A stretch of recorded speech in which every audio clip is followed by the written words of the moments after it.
Capítulo tercero. Antonio José Bolívar Proaño sabía leer, pero no escribir.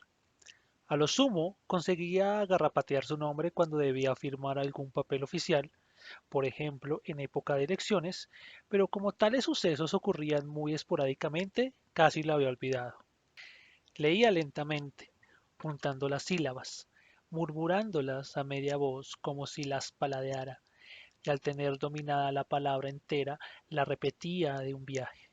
Luego hacía lo mismo con la frase completa, y de esa manera se apropiaba de los sentimientos e ideas plasmados en las páginas.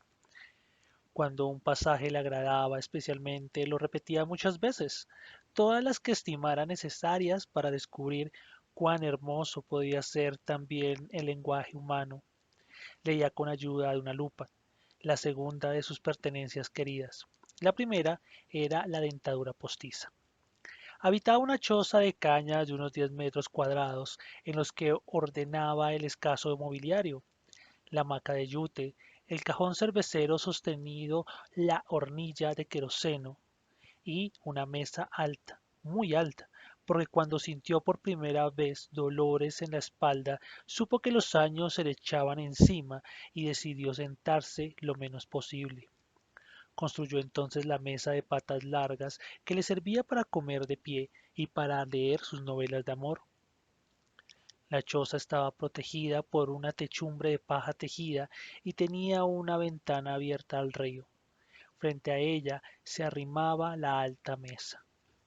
Junto a la puerta colgaba una deshilachada toalla y la barra de jabón renovada 2 veces al año. Se trataba de un buen jabón, con penetrante olor a sebo, y lavaba bien la ropa, los platos, los tiestos de cocina, el cabello y el cuerpo. En un muro, a los pies de la hamaca, colgaba un retrato retocado por un artista serrano y en él se veía a una pareja joven. El hombre, Antonio José Bolívar Proaño, vestía un traje azul riguroso, camisa blanca y una corbata listada que sólo existió en la imaginación del retratista. La mujer, Dolores Encarnación del Santísimo Sacramento Estupiñano Tábalo, vestía ropajes que sí existieron y continuaban existiendo en los rincones porfiados de la memoria, en los mismos donde se embosca el tábano de la soledad. Una mantilla de terciopelo azul confería dignidad a la cabeza sin ocultar del todo la brillante cabellera negra, partida al medio en un viaje vegetal hacia la espalda. De las orejas pendían zarcillos circulares dorados y el cuello lo rodeaban varias vueltas de cuentas también doradas. La parte del pecho, presente en el retrato, enseñaba una blusa ricamente bordada a la manera otavaleña, y más arriba la mujer sonreía con una boca pequeña y roja. Se conocieron de niños en San Luis, un poblado serrano aledaño al volcán Imbabura. Tenía 13 años cuando los comprometieron, y luego de una fiesta celebrada 2 años más tarde, de la que no participó mayormente, inhibidos ante la idea de estar metidos en una aventura que les quedaba grande, resultó que estaban casados. El matrimonio de niños vivió los primeros 3 años de pareja en casa del padre de la mujer, un viudo muy viejo, que se comprometió a testar en favor de ellos a cambio de cuidados y de rezos. Al morir el viejo, rodeaban los 19 años y heredaron unos pocos metros de tierra, insuficientes para el sustento de una familia, además de algunos animales caseros que sucumbieron con los gastos del velorio. Pasaba el tiempo. El hombre cultivaba la propiedad familiar y trabajaba en terrenos de otros propietarios. Vivían con apenas lo imprescindible, y lo único que les sobraba eran los comentarios maledicientes que no lo tocaban a él, pero se ensañaban con Dolores Encarnación del Santísimo Sacramento Estupiñano Tábalo. La mujer no se embarazaba. Cada mes recibía con odiosa puntualidad sus sangres y tras cada periodo menstrual aumentaba el aislamiento. Nació yerma, decían algunas viejas. Yo le vi las piernas sangres. En ellas venían guarizapos muertos, aseguraba otra. Está muerta por dentro. ¿Para qué sirve una mujer así? Comentaban. Antonio José Bolívar Proaño intentaba consolarla y viajaban de curandero en curandero probando toda clase de hierbas y ungüentos de la fertilidad. Todo era en vano. Mes a mes la mujer se escondía en un rincón de la casa para recibir el flujo de la deshonra. Decidieron abandonar la sierra cuando al hombre le propusieron una solución indignante. Puede que seas tú quien falla. Tienes que dejarla sola en las fiestas de San Luis. Le proponían llevarla a los festejos de junio, obligarla a participar del baile y de la gran borrachera colectiva que ocurría apenas se marchara el cura. Entonces todos continuarían bebiendo tirados en el piso de la iglesia hasta que el aguardiente de caña, el puro salido generoso de los trapiches, ocasionara una confusión de cuerpos al amparo de la oscuridad. Antonio José Bolívar Proaño se negó a la posibilidad de ser padre de un hijo de carnaval. Por otra parte, había escuchado acerca de un plan de colonización de la Amazonía. El gobierno prometía grandes extensiones de tierra y ayuda técnica a cambio de poblar territorios disputados al Perú. Tal vez un cambio de clima corregiría la anormalidad padecida por uno de los dos. Poco antes de las festividades de San Luis reunieron las escasas pertenencias, cerraron la casa y emprendieron el viaje. Llegar hasta el puerto fluvial de El Dorado les llevó 2 semanas. Hicieron algunos tramos en bus, otros en camión, otros simplemente caminando, cruzando ciudades de costumbres extrañas, como Zamora o Loja, donde los indígenas zaragurus insisten en vestir de negro, perpetuando el luto por la muerte de Atahualpa. Luego de otra semana de viaje, esta vez en canoa, con los miembros agarrotados por la falta de movimiento, arribaron a un recodo del río. La única construcción era una enorme choza de calaminas que hacía de oficina, bodega de semillas y herramientas, y vivienda de los recién llegados colonos. Eso era el idilio. Ahí, tras un breve trámite, les entregaron un papel pomposamente sellado que los acreditaba como colonos. Les asignaron 2 hectáreas de selva, un par de machetes, unas palas, unos costales de semillas devoradas por el gorgojo y la promesa de un apoyo técnico que no llegaría jamás. La pareja se dio a la tarea de construir precariamente una choza y enseguida se lanzaron a desbrozar el monte. Trabajando desde el alba hasta el atardecer, arrancaban un árbol, unas lianas, unas plantas, y al amanecer del día siguiente las veían crecer de nuevo con vigor vengativo. Al llegar la primera estación de las lluvias, se le terminaron las provisiones y no sabían qué hacer. Algunos colonos tenían armas, viejas escopetas, pero los animales del monte eran rápidos y astutos. Los mismos peces del río parecían burlarse, saltando frente a ellos sin dejarse atrapar.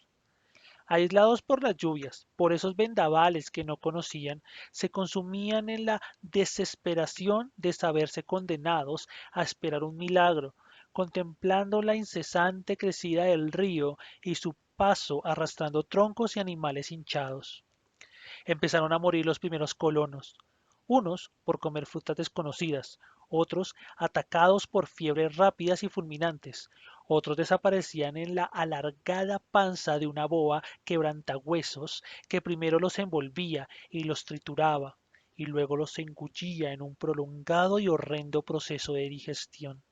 Se sentían perdidos en una estéril lucha con la lluvia que en cada arremetida amenazaba con llevarle la choza, con los mosquitos que en cada pausa del aguacero atacaban con ferocidad imparable, adueñándose de todo el cuerpo, picando, succionando, dejando ardientes ronchas y larvas bajo la piel, que al poco tiempo buscarían la luz abriendo heridas supurantes en su camino hacia la libertad verde, con los animales hambrientos que merodeaban en el monte poblándolo de sonidos estremecedores que no dejaban conciliar el sueño, hasta que la salvación les vino con el aparecimiento de unos hombres semidesnudos, de rostros pintados con pulpa de achiote y adornos multicolores en las cabezas y en los brazos. Eran los Suar, que, compadecidos, se acercaban a echarles una mano. De ellos aprendieron a cazar, a pescar, a levantar chozas estables y resistentes a los vendavales, a reconocer los frutos comestibles y los venenosos, y, sobre todo, de ellos aprendieron el arte de convivir con la selva. Pasada la estación de las lluvias, los shuar les ayudaron a desbrozar laderas de monte, advirtiéndoles que todo eso era en vano. Pese a las palabras de los indígenas, sembraron las primeras semillas, y no les llevó demasiado tiempo descubrir que la tierra era débil. Las constantes lluvias las lavaban de tal forma que las plantas no recibían el sustento necesario y morían sin florecer, de debilidad o devoradas por los insectos. Al llegar la siguiente estación de las lluvias, los campos tan duramente trabajados se deslizaron ladera abajo con el primer aguacero. Dolores Encarnación del Santísimo Sacramento Estupiñano Tábalo no resistió el segundo año y se fue en medio de fiebres altísimas, consumida hasta los huesos por la malaria. José Antonio Bolívar Proaño supo que no podía regresar al poblado serrano. Los pobres lo perdonan todo, menos el fracaso. Estaba obligado a quedarse, a permanecer acompañado apenas por recuerdos. Quería vengarse de aquella región maldita, de ese infierno verde que le arrebataba el amor y los sueños. Soñaba con un gran fuego convirtiendo la Amazonía entera en una pira. Y en su impotencia descubrió que no conocía tan bien la selva como para poder odiarla. Aprendió el idioma shuar participando con ellos de las cacerías, cazaban dantas, guatusas, capibaras, zainos, pequeños jabalíes de carne sabrosísima, monos, aves y reptiles. Aprendió a valerse de la cerbatana, silenciosa y efectiva en la caza, y de la lanza frente a los veloces peces.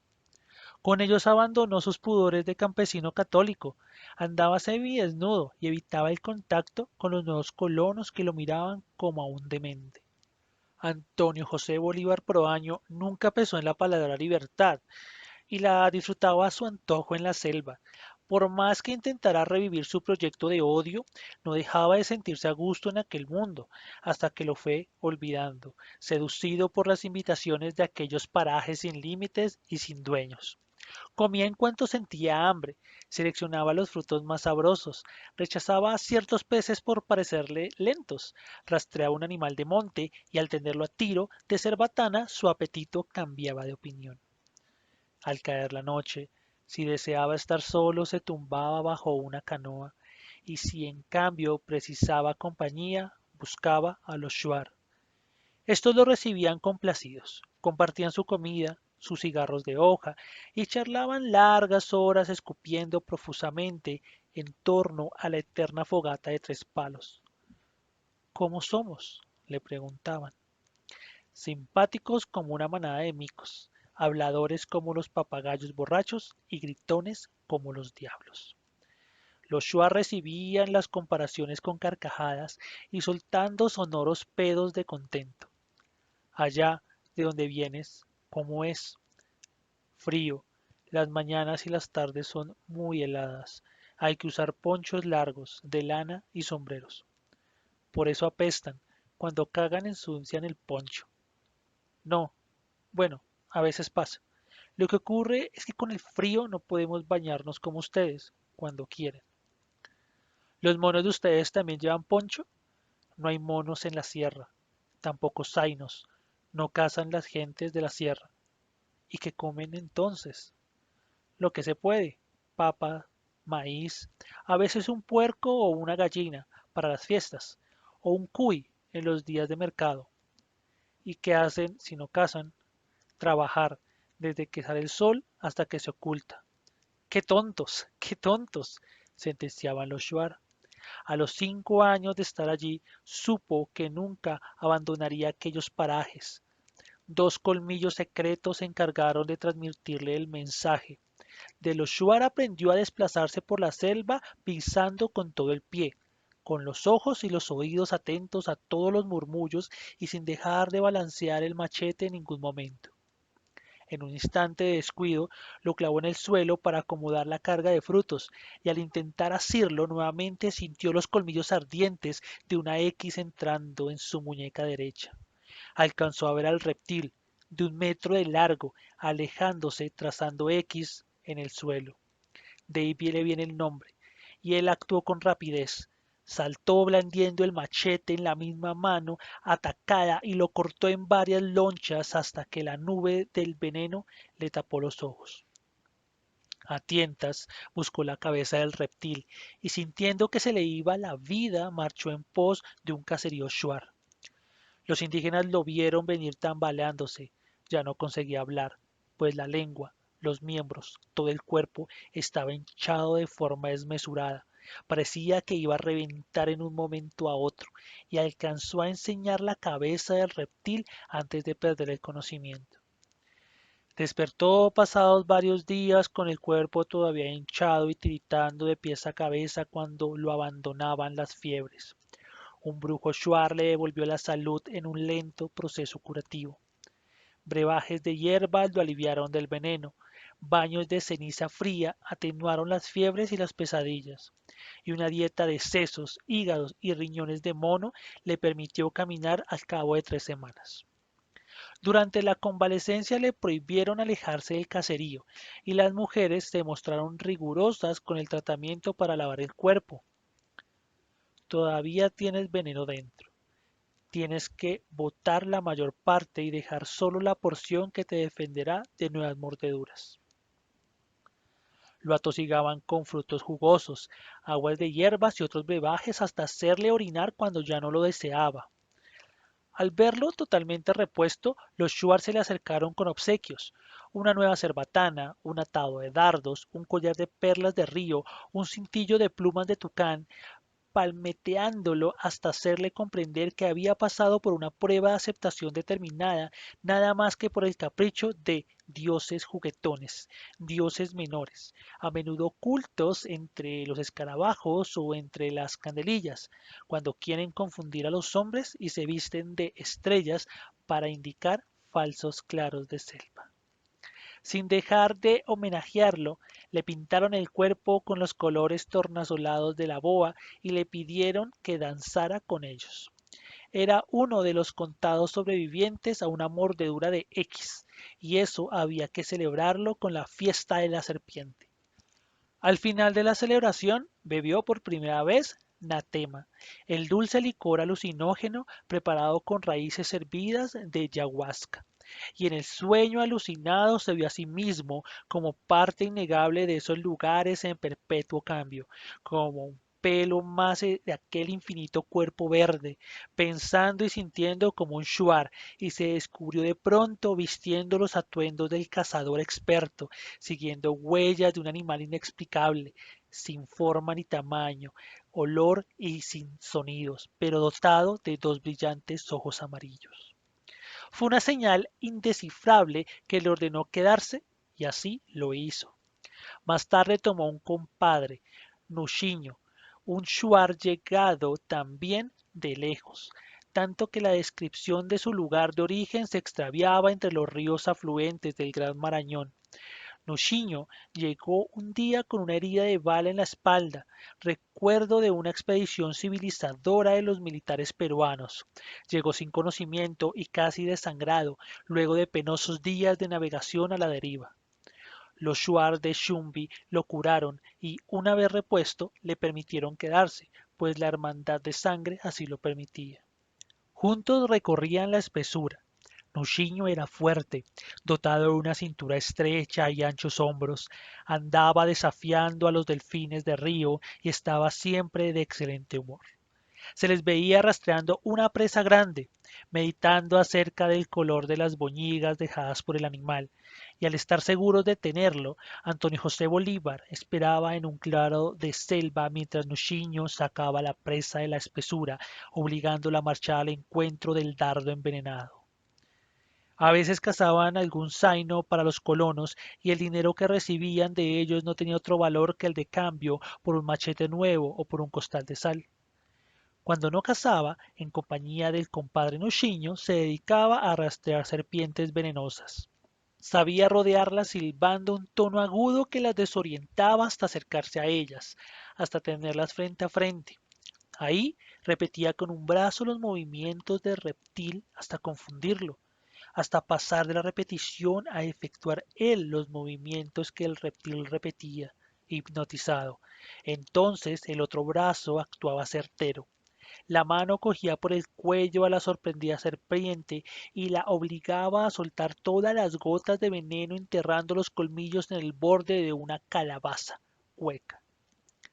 Caía la última gotita, el reptil aflojaba sus anillos, sin fuerzas para seguir odiando, y entendiendo que su odio era inútil, y Antonio José Bolívar lo arrojaba con desprecio entre el follaje. Pagaban bien por el veneno. Cada medio año aparecía la gente de un laboratorio, donde preparaban suero antiofídico, a comprar los frascos mortales. Algunas veces el reptil resultó ser más rápido, pero no le importó.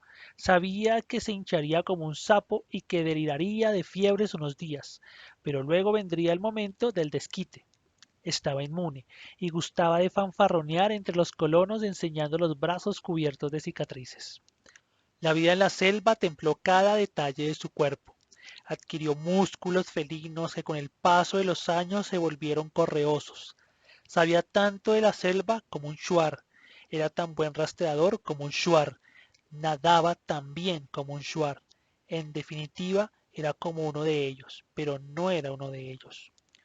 Por esa razón debía marcharse cada cierto tiempo, porque, le explicaban, era bueno que no fuera uno de ellos. Deseaban verlo, tenerlo, y también deseaban sentir su ausencia, la tristeza de no poder hablarle, y el vuelco jubiloso en el corazón al verle aparecer de nuevo. Las estaciones de lluvias y de bonanza se sucedían. Entre estación y estación conoció los ritos y secretos de aquel pueblo.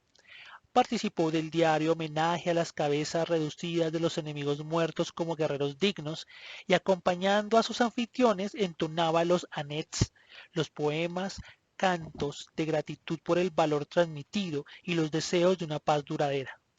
Compartió el festín generoso ofrecido por los viejos que decidían llegada la hora de marcharse. Y cuando éstos se adormecían bajo los efectos de la chicha y del anatema, en medio de felices visiones alucinadas que les abrían las puertas de futuras existencias ya delineadas, ayudó a llevarlos hasta una choza alejada y a cubrir sus cuerpos con la dulcísima miel de chonta. Al día siguiente, entonando anens de saludos hacia aquellas nuevas vidas, ahora con forma de peces, mariposas o animales sabios, participó del reunir huesos blancos, limpísimos, los innecesarios despojos de los ancianos transportados a las otras vidas por las mandíbulas implacables de las hormigas sañango.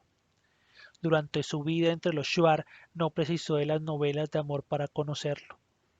No era uno de ellos y, por lo tanto, no podía tener esposas, pero era como uno de ellos, de tal manera que el shuar anfitrión, durante la estación de las lluvias, le rogara aceptar a una de sus mujeres para mayor orgullo de su casta y de su casa. La mujer ofrendada lo conducía hasta la orilla del río. Ahí, entonando anens, lo lavaba, adornaba y perfumaba para regresar a la choza a retosar sobre una estera, con los pies en alto, suavemente entibiados por una fogata, sin dejar en ningún momento de entonar anens, poemas nasales que describían la belleza de sus cuerpos y la alegría del placer aumentado infinitamente por la magia de la descripción. Era el amor puro sin más fin que el amor mismo, sin posesión y sin celos. Nadie consigue atar un trueno, y nadie consigue apropiarse de los cielos del otro en el momento del abandono. Así le explicó una vez el compadre Nuchiño. Viendo pasar el río Nangaritza, hubiera podido pensar que el tiempo esquivaba aquel rincón amazónico, pero las aves sabían que poderosas lenguas avanzaban desde occidente hurgando en el cuerpo de la selva. Enormes máquinas abrían caminos y los shuar aumentaron su movilidad. Ya no permanecían los 3 años acostumbrados en un mismo lugar, para luego desplazarse y permitir la recuperación de la naturaleza. Entre estación y estación cargaban con sus chozas y los huesos de sus muertos, alejándose de los extraños que aparecían ocupando las riberas del Tangaritza. Llegaban más colonos, ahora llamados con promesas de desarrollo ganadero y maderero. Con ellos llegaba también el alcohol desprovisto del ritual y, por ende, la degeneración de los más débiles. Y, sobre todo, aumentaba la peste de los buscadores de oro, individuos sin escrúpulos venidos desde todos los confines sin otro norte que la riqueza rápida. Los shuar se movían hacia el oriente buscando la intimidad de las selvas impenetrables. Una mañana, Antonio José Bolívar descubrió que envejecía al errar un tiro de cerbatana. También le llegaba el momento de marcharse. Tomó la decisión de instalarse en el idilio y vivir de la caza. Se sabía incapaz de determinar el instante de su propia muerte y dejarse devorar por las hormigas. Además, si lo conseguía, sería una ceremonia triste. Él era como ellos, pero no uno de ellos, así que no tendría ni fiesta ni lejanía alucinada. Un día, entregado a la construcción de una canoa resistente, definitiva, escuchó el estampido proveniente de un brazo del río, la señal que habría de precipitar su partida. Corrió al lugar de la explosión y encontró a un grupo de shuar llorando. Le indicaron la masa de peces muertos en la superficie y al grupo de extraños que desde la playa les apuntaban con armas de fuego. Era un grupo integrado por 5 aventureros, quienes, para ganar una vía de corriente, habían volado con dinamita el dique de contención donde desovaban los peces. Todo ocurrió muy rápido. Los blancos, nerviosos ante la llegada de Mashuar, dispararon alcanzando a los indígenas y emprendieron la fuga en su embarcación. Él supo que los blancos estaban perdidos. Los shuar tomaron un atajo, los esperaron en un paso estrecho y desde ahí fueron presas fáciles para los dardos envenenados. Uno de ellos, sin embargo, consiguió saltar, nadó hasta la orilla opuesta y se perdió en la espesura. Recién entonces se preocupó de los shuar caídos. Uno había muerto con la cabeza destrozada por la perdigonada, a corta distancia, y el otro agonizaba con el pecho abierto. Era su compadre Nuchiño. Mala manera de marcharse, musitó en una mueca de dolor Nuchiño, y con la mano temblorosa le indicó su calabaza de curare. No me iré tranquilo, compadre, andaré como un triste pájaro ciego, a choques con los árboles mientras su cabeza no cuelgue de una rama seca. Ayúdame, compadre. Los shuar lo rodearon. Él conocía las costumbres de los blancos y las débiles palabras de Nuchiño le decían que llegaba el momento de pagar la deuda contraída cuando lo salvaron luego de la mordedura de la serpiente. Le pareció justo pagar la deuda y armado de una cerbatana cruzó a nado el río, lanzándose por primera vez a la casa del hombre. No le costó dar con el rastro. El buscador de oro, en su desesperación, dejaba huellas tan nítidas que ni siquiera precisó buscarlas. A los pocos minutos lo encontró aterrorizado frente a una boa dormida. ¿Por qué lo hicieron? ¿Por qué dispararon? El hombre le apuntó con su escopeta. Los jíbaros. ¿Dónde están los jíbaros? Al otro lado, no te siguen. Aliviado, el buscador de oro bajó el arma y él aprovechó la situación para acertarle un golpe con la cerbatana. Le dio mal, el buscador de oro vaciló sin llegar a desplomarse y no tuvo más remedio que echársele encima. Era un hombre fuerte, pero finalmente, tras forcejear, logró arrebatarle la escopeta. Nunca antes tuvo un arma de fuego en sus manos, pero al ver cómo el hombre echaba mano del machete, intuyó el lugar preciso donde debía ponerle el dedo y la detonación provocó un revoloteo de pájaros asustados. Asombrado ante la potencia del disparo, se acercó al hombre. Había recibido la doble perdigonada en pleno vientre y se le revolcaba de dolor. Sin hacer caso de los alaridos, le ató por los tobillos, lo arrastró hasta la orilla del río y al dar las primeras abrazadas sintió que el infeliz ya estaba muerto. En la ribera opuesta lo esperaban los shuar, apresuraron en ayudarle a salir del río, mas al ver el cadáver del buscador de oro irrumpieron en un llanto desconsolado que no atinó a explicarse.